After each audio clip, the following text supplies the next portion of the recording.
Hi, I'm Diva Chugani from the eVibhuti team. We have a chief guest, a star in his own making, with many attributes and a very colorful background. Without much further ado, I'd like to ask Oliver Tan to speak about his background and give you a surprise. Okay. Well, basically, I was born in Hong Kong, and my late father is Chinese, and my mother is Scandinavian. And I was educated in the UK, where I went to university. But around the time I was at university, I got involved in motor racing. And after university, I actually became a professional motor racing driver in the UK. Yeah, and racing against some quite, at that time, famous names.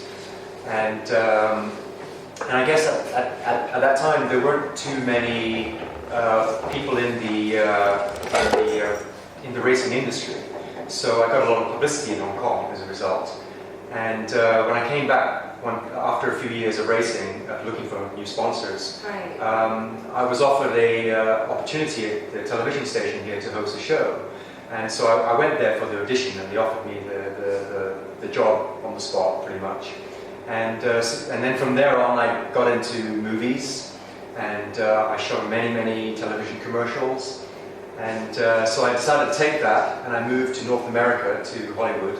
Wow, okay. So I spent some time there and made some TV shows and some films.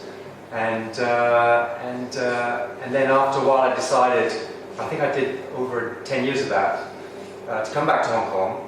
And big change, became a lawyer. Right. Yeah. Okay. Yeah, okay. Got that. Trying to register that. Yeah. We all feel this need to define ourselves as something. You define with your nationality, you define yourself with your religion, with your race, culture, whatever it might be. And I remember standing, the change really was, for me at the time, was difficult because I defining myself as an artist.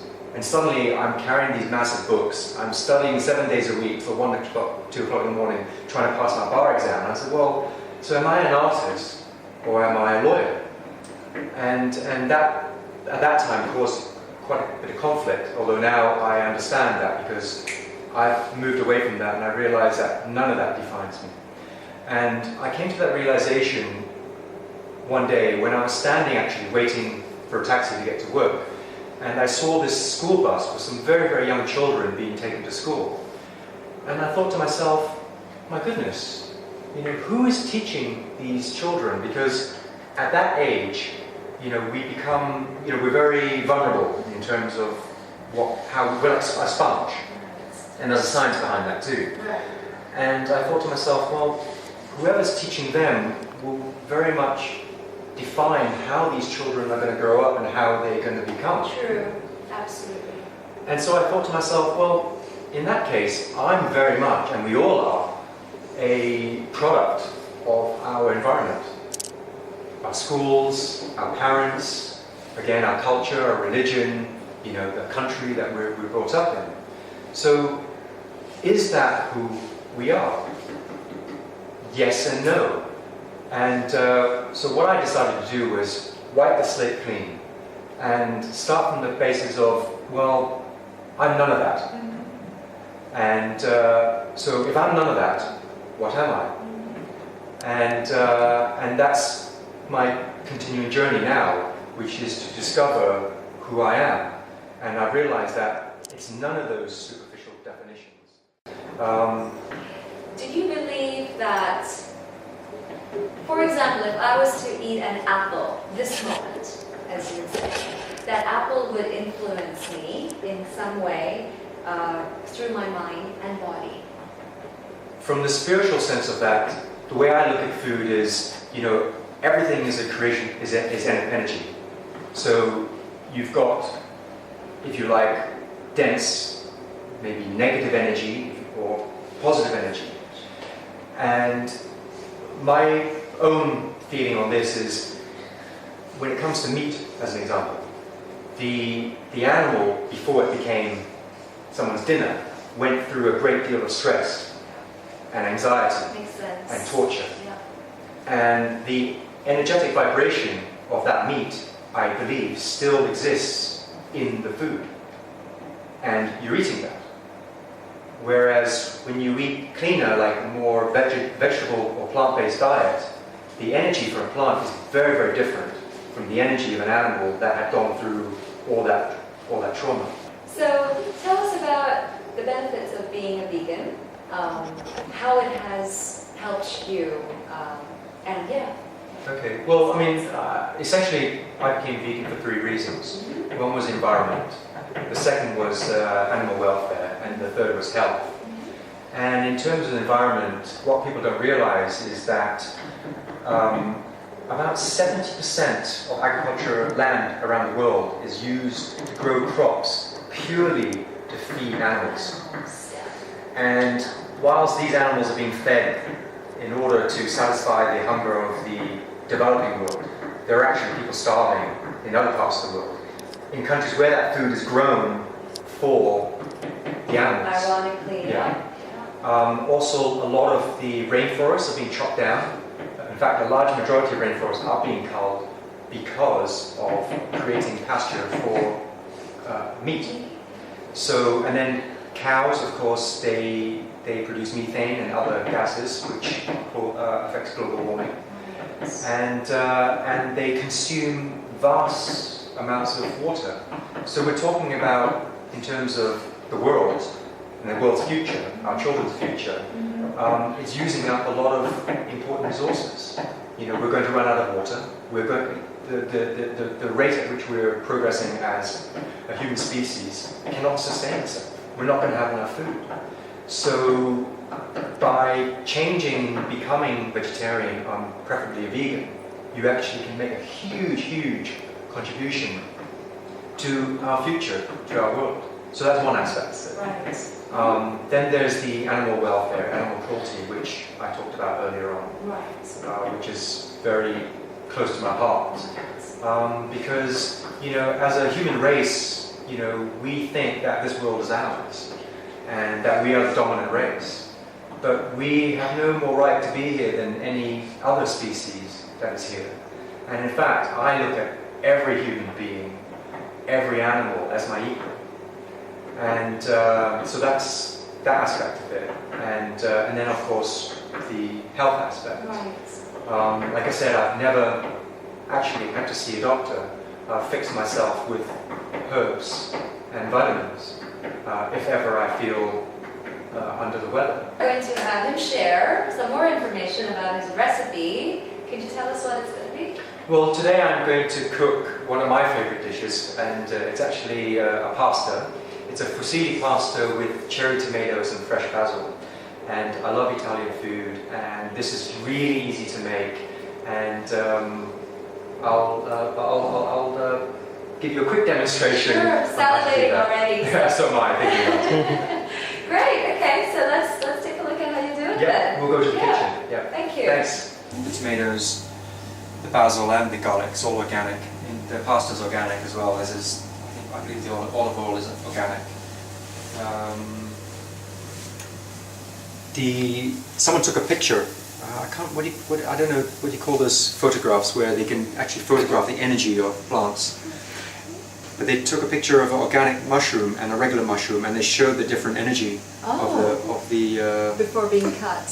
well, the energy of the actual plant, well, of the mushroom. In the case of the organic, it was much more had a much stronger energy than the regular mushroom. Interesting. Yeah. Wow. So we talk about, you know, because we talked about energy earlier on of the Yes. foods.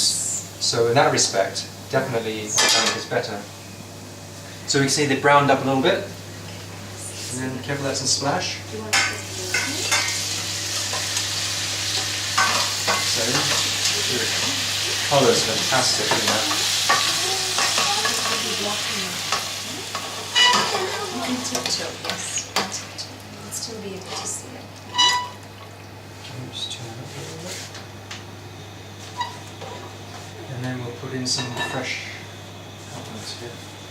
Basil? Yeah. Smells heavenly. Look at that. Let's And so simple as well. Like if I can do it, anybody can do it. So I've boiled up some water already in here. Do you add salt in the water? I was just going to say you can if you want, but I don't feel it's necessary. Boil it up. And then one thing to be very wary of is on the back of the packets it always tells you how many minutes. So always, whatever they tell you, do less. And just keep trying it until you get the right consistency, because sometimes the timing on the packets is not quite right. So we'll put that in there. And this is approximately 11 minutes.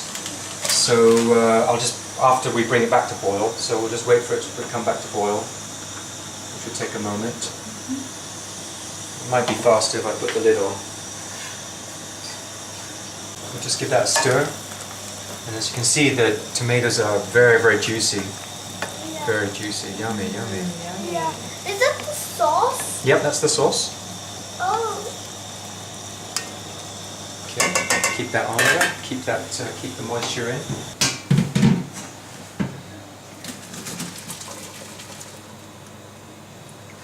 Okay. What's in that? So that's nicely strained. Put that in there. Put that in there.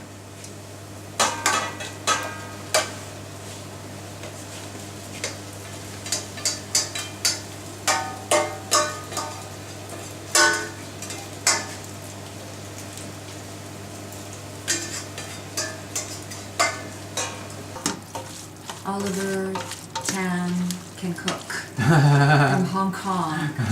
You know these games are cool.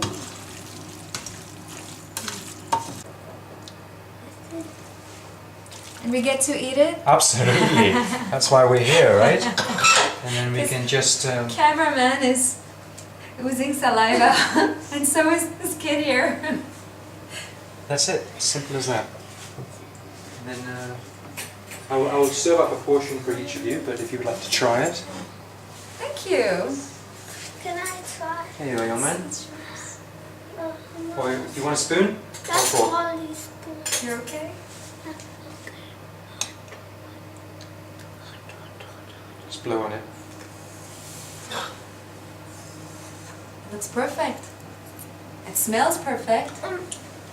Oliver, you cooked the best pasta ever. With such few ingredients, all fresh, and we are so stuffed, it's not even funny. That's great. I'm glad you enjoyed it. Absolutely. Yeah, cameraman, my son, myself, all of us. For those of you who think you can't cook, it's not hard. If I could do it, Hey, if Oliver can do it, anyone can do it. Oliver can cook, and thanks to him, so can I. You can find a lot of those scrumptious recipes on Ollie Tan, that's O-L-I-T-A-N, and for Nancy, ollietan.com. And that's where I post a lot of recipes and some other interesting articles and videos and stuff. So do visit, and if you have any questions, there is a contact email on the website, so if you have any questions, please don't hesitate. And remember, eat healthy so your body and mind remains healthy. Absolutely. And happy. Take that message with you.